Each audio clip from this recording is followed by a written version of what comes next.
네, 안녕하세요. 테슬라 투자 론티하기 아트람TV입니다. 테슬라가 오늘도 다른 주식과는 다르게 좀 더 괜찮은 상승률 보여주었습니다. 연말까지 산타랠리 가능할까요? 연말까지 투심을 자극할 만한 요소에 대해서 알아보도록 하겠습니다. 자, 그리고 이번 주부터 테슬라 주말 극장이 시작이 되어 어떤 주말 극장을 준비하고 있는지 같이 알아보도록 하겠고요. 미국 PPI 지수 발표도 있었는데 이것도 같이 알아보도록 하겠습니다. 3대 지수 현황 먼저 간략히 살펴보고 가도록 할게요. 오늘은 다우존스가 좀 더 잘 오르는 모습이었습니다. 나스닥은 0.07% 오르는 수준에 그쳤어요. 그럼에도 불구하고 14,000선을 잘 지켜낸 모습이고요. 오늘 10년물 국채금리가 기술적 반등을 좀 보여준 것 같습니다. 4.54%를 기록을 하고 있는데요. 유가는 소폭 하락해서 76불 정도를 보여주고 있습니다. 오늘 중요한 매크로 지표 발표로는 10월달 PPI 지수가 발표가 되었어요. 미국의 생산자 물가 지수인데요. 이것만 봤을 때는 10년물 국채금리가 떨어질 법도 했는데 그럼에도 불구하고 오늘 기술적 반등이 나왔습니다. 자, 10월 PPI가요. 전월 대비 0.5% 하락하는 모습을 보여주었습니다. 물가가 오히려 떨어졌다라는 거예요.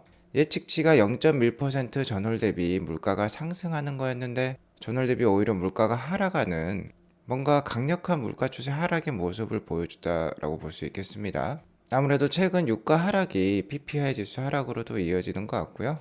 9월달 PPI는 0.4% 상승이었어요. 근데 11월달에 발표된 10월 PPI는 오히려 하락하는 모습이 나오면서 어제 발표되었던 CPI에 이어서 10월달 생산자 물가지수마저 둔화세를 보여주었다라는 거죠. PPI는 도매 물가를 뜻합니다. 도매 물가가 떨어지면 소비자 물가 역시 떨어질 수 있어요. 그러니까 다음 달에 발표될 CPI 지수마저 좀 낮게 나올 수 있다라는 거 우리가 예상을 해볼 수 있겠죠. 아무튼 이번 10월달 PPI는요. 코로나19 팬데믹 발발 직후인 지난 2020년 4월 이후 약 2년 반 만에 가장 큰 폭의 감소라고 볼 수 있겠습니다. 연준이 작년에 급속도의 긴축 정책을 펼쳤는데 그게 지금 효과가 잘 드러나고 있다고 볼 수 있겠어요. 전문가들 역시 이에 호응을 하면서 인플레이션 관련 환영할 만한 소식이 연속해서 전해지면서 주가가 이렇게 상승 흐름을 이어가고 있다라고 평가를 하고 있고요. 미국 상무부가 발표한 10월의 미국 소매 판매 역시 전월보다 좀 감소한 모습이 나왔다라고 합니다. 소폭 감소를 했어요. 적당히 감소하면서 증시에 약간의 호재로 작용했다라고 평가를 하고 있고요. 최근에 환영할 만한 물가 보고서들이 나오고 있죠. CPI 보고서 그리고 오늘 PPI 보고서에다가 소비까지 살짝 후퇴를 하면서 연준의 이번 주기에서의 금리 인상이 끝났다라고 전문가들은 평가를 하고 있습니다. 하지만 월가의 황제로 불리고 있는 제이미 다이먼 JP 모건 회장과 같은 경우는요. 한때 기준금리가 7%까지 올라가야 된다라고도 발언을 했었고 매파적 발언을 계속 이어가고 있어요. 어제 한 외신과의 인터뷰에서 사람들이 단기적인 숫자에 너무 과도하게 반응하고 있다라고 얘기를 하고 있고요. 아마도 인플레이션은 보이는 것보다 조금 더 끈질길 것이며 빠른 속도로 사라지지 않을 수 있다라고 또 경고를 날리기도 했습니다. 자, 하지만 최근에 나오는 이런 숫자들을 보면요. 저 역시 어느 정도 인플레이션의 급속도의 상승은 정말 끝이 났고 연준의 긴축 정책 역시 어느 정도 좀 끝이 났다라고 판단이 될 것 같습니다. 최근에 나온 경제 지표들이 그렇게 말을 해주고 있어요. 물가가 둔화되고 연준의 긴축 정책이 어느 정도 끝났다라는 생각에 지금 나스닥 주가가 잘 오르고 있습니다. 지금 보시는 차트는 나스닥 일봉 차트인데요. 자, 이렇게 하락 추세선을 그려볼 수 있다라고 했죠. 이 추세선을 뛰어넘었습니다. 정고점이라고 할 수 있는 14,440선까지 지금 다가가려는 모습이 나오고 있어요. 물론 정고점 부근에서 저항이 있을 수 있습니다. 저항이 있은 다음에 횡보할 수도 있겠죠. 자, 하지만 이 정고점을 또 강력하게 뚫어낸다라고 하면은 새로운 상승 추세 시작할 수 있겠다. 그리고 한편으로는 현재 이제 201선이 파란색 선과 괴리가 좀 벌어졌기 때문에 충분히 또 쉬어가는 흐름도 나올 수 있습니다. 단기적으로는 13,400에서 13,100선 정도가 1차 지지라인 역할을 할 것 같고요. 12,500에서 12,700이 2차로서 강력한 지지라인이라고 보시면 될 것 같습니다. 평소에 매월 조금씩 적립식으로 사다가 이렇게 201선에 닿을 때 큰 하락이 있을 때마다 좀 더 큰 비중으로 모아가면 나스닥 투자는 참 좋겠다라고 말씀을 드릴 수 있을 것 같고요. 자, 오늘은 러셀 2000이 나스닥보다 좀 더 좋은 모습이었고 다우가 좀 더 좋은 모습이었어요. 나스닥 대형주가 오늘 힘을 좀 못 쓴 하루였다라고 볼 수 있겠죠. 자, 이 표를 보면 잘 알 수 있습니다. 나스닥 대형주들이 그렇게 힘을 쓰지 못했고요. 여기 보시면 중소형주들이 밝은 색의 연두색을 보여주고 있습니다. 자, 하지만 나스닥 대형주 중에 오늘 힘을 좀 강력하게 보여준 게 테슬라였어요. 오늘도 2.49%나 상승을 하면서 좋은 모습 보여주고 있습니다. 역시 금리 인상 기조가 끝났다라는 그런 분위기가 이어지면서 테슬라에게 강력한 호재로 작용하고 있는 것 같아요. 자, 그리고 어제 CPI 지수에 이어서 오늘은 PPI 지수가 발표가 되었는데요. 자, CPI 지수 기조적인 하락세 나오고 있다라고 말씀을 드렸죠. 예측치보다도 낮게 나오면서 증시의 강력한 상승을 불러일으키고 있고요. 자, 오늘 발표되었던 PPI 지수마저도 증시의 우호적인 모습이 나왔습니다. 자, PPI 지수를 보면 인플레이션 둔화세가 확실히 보이고 있어요. 지금 보시는 거는 이제 전월 대비 PPI 지수라고 보시면 되겠습니다. 전월 대비 물가가 상승했냐 올라갔냐라는 것을 보여준다라고 볼 수 있겠는데, 자, 2020년과 2021년을 보면 물가가 계속해서 전월 대비 오르는 모습이죠. 하지만 올해 들어서 완전히 다른 모습입니다. 물가가 전월 대비 빠지는 모습도 많이 나오고 있어요. 자, 이런 것을 보면 코로나 팬데믹 이전의 모습과도 좀 흡사하다라고도 볼 수 있겠습니다. 아무튼 이번에 발표되었던 10월달 PPI 지수가 약 2년 반 만에 가장 낮은, 그렇게 많이 둔화되는 수치가 나왔다라는 겁니다. 이렇게 되면 다음 달에 발표될 CPI 지수도 낮게 나올 가능성이 높겠죠. CPI요, PPI마저 상당히 낮게 나오면서 다음 달 FOMC 12월 13일에 있는데요. 금리 동결 가능성이 100%예요. 자, 여기에 옆에 원래 5.75%의 확률이 있었는데 아예 이제 없어졌습니다. 시장은 강력하게 이제 금리 인상이 끝났다라고 지금 평가를 하고 있는 거죠. 다다음 달인 1월 31일에도 100%의 금리 동결 가능성을 보여주고 있고요. 빠르면 5월 달부터 금리 인하에 돌입할 수 있다라고 지금 가능성이 나오고 있어요. 그러니까 제이미 다이먼 JP모건 회장의 말은 좀 틀린 것 같습니다. 일단은 정말 이제 연준이 금리를 인상할 필요성은 상당 부분 없어졌다라고 지금 시장은 평가를 하고 있어요. 투자에 참고하시기 바라겠고요. 테슬라는 금일 2.29% 오르면서 다른 빅테크와는 다르게 차별적인 상승 보여주었습니다. 242.84불로 마감을 했고요. 일단 강력한 추세 저항 라인이라고 할 수 있는 이 하늘색 선이 위치를 해 있어요. 이거는 제가 그린 선인데요. 자, 이 선이 255불에서 260불대 정도에 놓여 있습니다. 자, 그렇기 때문에 단기적인 테슬라 목표가로 제가 255불에서 260불대를 제시를 해드리는 거고요. 추후에 현재 가격에서 하락을 하더라도 200에서 215불 사이에 어느 정도 지지 라인이 있다라고도 판단이 됩니다. 이것은 저의 뇌피셜이니까 참고만 하시기 바라겠고요. 저 역시 테슬라 주가가 내일 오를지 내일 떨어질지 연내에 더 상승할지 하락할지 알 수 없습니다. 하지만 2023년 연말까지 산타랠리가 펼쳐질 만한 호재 요인은 많은 것 같아요. 투자자들의 심리를 자극할 만한 호재가 많기 때문에 나쁘지 않은 주가 흐름이 예상된다라고 볼 수 있겠습니다. 일단 이렇게 세 가지를 들 수 있겠는데 하나씩 알아보도록 할게요. 자, 최근 방송에서 사이버 트럭의 이 바디 캐스팅이죠. 이 주물들이 상당히 많이 발견되고 있다. 공장 안에 적재하기도 힘들어서 공장 밖에 이렇게 적재를 하고 있다라고 말씀을 드렸는데요. 매일매일 새롭게 뽑아지고 있는 것으로 알고 있습니다.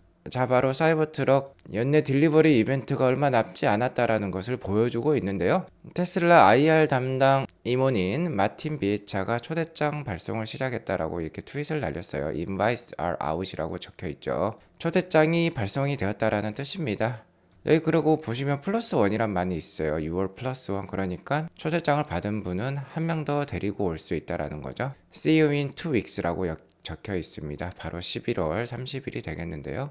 세계의 이벤트가 될 것 같아요. 무엇보다도 이 제품 자체가 전무후무한 그런 제품이 될 가능성이 높기 때문에 세계의 이벤트일 가능성이 충분히 많이 있다라고 볼 수 있겠고요. 자, 초대장을 보면 기가 텍사스에서 합니다. 오스틴 테슬라의 본사죠. 노벰버 30, 11월 30일에 하고 체크인이 목요일 오후 1시인데요. 우리 시간으로 하면 금요일이 되겠죠? 12월 1일 새벽 4시가 되겠습니다. 자, 새벽 4시부터 사람들이 체크인을 한다, 입장을 한다라는 거죠.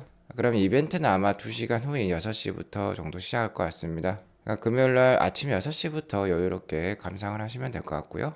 현재 주가가 강세를 보이고 있는데 딜리버리 이벤트가 있는 11월 30일까지는 증시의 경험처럼 소문에 사서 뉴스에 팔라라는 것처럼 이 뉴스가 확정이 되기 전까지는 주가의 분위기가 좀 좋을 수 있겠죠. 자, 여기에 더불어서 FSD 버전 10이 역시 테슬라 투자자들이 상당히 기대를 하고 있는 부분이라고 볼 수 있겠는데, 엔드투엔드 AI라고 많이 지금 소개가 되고 있죠. 버전 11과는 훨씬 더 차별화된 그런 성능을 보여줄 것으로 기대가 되고 있는데, 최근에 일론 머스크가 About 2weeks라는 말을 했죠. 2주 후면 할 수 있다, 공개할 수 있다라고 얘기를 했는데요. 엘리아스 마르티네즈라는 분께서 일론 머스크의 이 2주 발언에 대해서 분석을 했습니다. 여기 보시면 I analyzed all of his 2weeks라는 말이 있죠. 그가 여태껏 말했던 이 2주에 대해서 분석을 했다라는 뜻입니다. 일론 머스크는 FSD나 오토파일럿 새로운 업데이트가 언제 나옵니까? 라고 물어보면 대체적으로 2주라고 답변을 해왔어요. 여기 보시면 2주라고 답변해왔던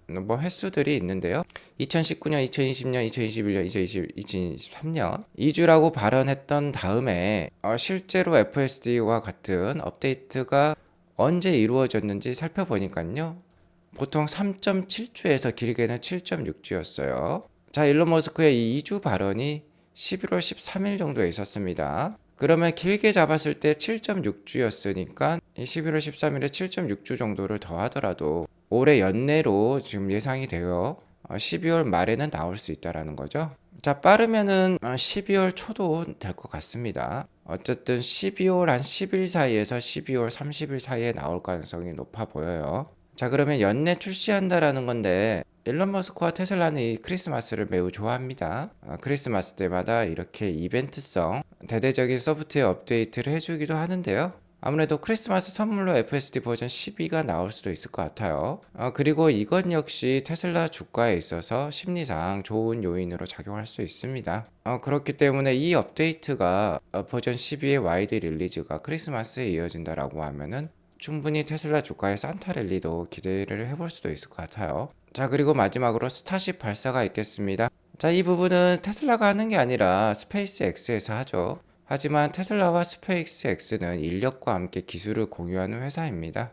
스페이스 X의 성공은 테슬라의 성공이라고도 볼 수 있어요. 자, 금요일이 되겠습니다. 바로 내일이 되겠죠. 우리 시간으로는 토요일이에요. 자, 일론 머스크가 이렇게 트윗도 날렸습니다. 스타쉽 발사의 승인을 받았다라는 거예요. 자, 스타쉽 라운드 세컨이죠. 두 번째 발사의 시도입니다. 첫 번째 발사는 실패를 했었죠. 자, 이번 두 번째 발사, 이번 주 한국 시간 토요일 아침에 있을 것 같아요. 정확한 시간이 나오면 알려드리도록 하겠는데, 이게 성공을 하면 다음 주 테슬라 주가에 큰 호재로 작용할 수도 있습니다. 하지만 워낙 어려운 부분이기 때문에 실패의 가능성도 다분히 크다라고 볼 수 있어요. 어쨌든 이 무거운 스타쉽을 지구 궤도 위에 올려놓을 수만 있다라고 하면은 다음 주 테슬라 주가에 긍정적인 영향 기대해 볼 수 있겠습니다. 어쨌든 지금 호재가 많은 상황이에요. 자, 그리고 무엇보다도 중요한 것은 역시 지금 매크로 상황입니다. 금리가 내려와야지 차량 할부 금융이죠. 할부 금리가 낮아질 수 있고, 이는 테슬라 차량이 더욱더 많이 판매될 수 있고 더욱더 재가격을 받을 수 있는 요인이 될 수 있습니다. 그래서 매크로 상황이 중요한데요. 자, 앞서 말씀드렸듯이 연준의 금리 인상은 이제 정말 끝이 나는 것 같습니다. 그렇게 되면 내년에는 좀 더 호전되는 모습 우리가 기대해 볼 수 있고요. 그러한 기대 심리가 최근 주가 반등에 또 역할을 하고 있는 것 같아요. 테슬라 자체적으로 중요한 건 역시 중국 판매량과 신규 모델 3 판매량이라고 말씀을 드렸는데요. 자, 전주 주간 판매량, 중국 로컬 판매량이 12,700대로서 생각보다는 좀 낮게 나왔다라고 했죠. 자, 이 보라색 막대가 이렇게 올라가길 기대했는데 좀 내려왔어요. 자, 그리고 어제 모델 3 판매량도 나왔습니다. 전주 주간 판매량의 모델 3 판매량이 약 한 3,000대 정도로 나왔어요. 이것도 생각보다 좀 낮게 나온 것 같은데, 그럼에도 불구하고 일단은 주가는 잘 오르고 있습니다. 이런 기대 심리와 함께 최근에 금리 인하 기조가 좀 많이 반영이 된 것 같아요. 아무튼 앞으로 두고 볼 필요가 있는 중국 로컬 판매량과 모델 3 판매량이 되겠습니다. 어쨌든 연말로 갈수록 로컬 판매량은 늘어날 수 있기 때문에 계속해서 소식 알려드리도록 하겠고요. 지금 당장 차량 판매도 중요합니다. 자, 하지만 테슬라 투자자 입장에서 가장 중요한 것은 역시 AI라고 볼 수 있겠죠. 역시 FSD 기술이라고 볼 수 있겠는데, 어제 골드만삭스에서 레포트가 하나 나왔어요. 여기 보시면 FSD could be 50 and 100 billion a year of revenue from Tesla fleet by 2030라는 말이 있는데요. 50 to 100입니다. 자, 우리 돈 거의 65조 원에서 135조 원까지 FSD를 통해서 2030년까지 매출을 만들어낼 수 있다라고 골드만삭스가 얘기를 하고 있어요. 자, 그리고 현재는 1에서 3빌리언 밖에 안 된다라고 합니다. 그러니까 현재 FSD로 테슬라가 만들어내는 매출은 1에서 3빌리언, 뭐 1조에서 3조라고 할게요, 우리 돈. 하지만 2030년까지 50에서 100빌리언까지 증가가 기대된다라고 해요. 대략 뭐 33배에서 50배 정도 성장이 기대되는 분야라고 볼 수 있겠는데, FSD는 소프트웨어 마진이라고 볼 수 있겠죠. 매출이 곧 이익이라고 볼 수 있겠습니다. 자, 그러면 시총을 얼마나 더해 줄까요? 이거를 계산을 해 볼게요. 자, 일단은 50빌리언의 매출 뭐 이익이라고 보겠습니다. 50빌리언의 이익에다가 곱하기 30을 해줬어요. 애플과 같은 완숙한 기업들의 PER 지수라고 볼 수 있겠죠. 50빌리언 곱하기 30배의 PER을 적용하니까 1500빌리언이 나오고요.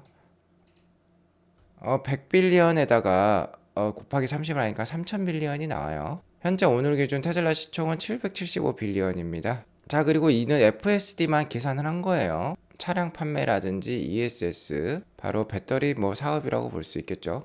그리고 슈퍼차저와 같은 충전 사업, 그리고 로봇 등을 빼더라도 주가가 현재 주가에서 2배에서 4배 정도 상승할 수 있다라는 결론이 나옵니다. 자, 그리고 이 매출액 역시 좀 보수적으로 전 잡았다라고 봅니다. 자, 그렇기 때문에 중장기적으로 테슬라 투자 충분히 기대를 하면서 투자를 이어나가실 수 있습니다.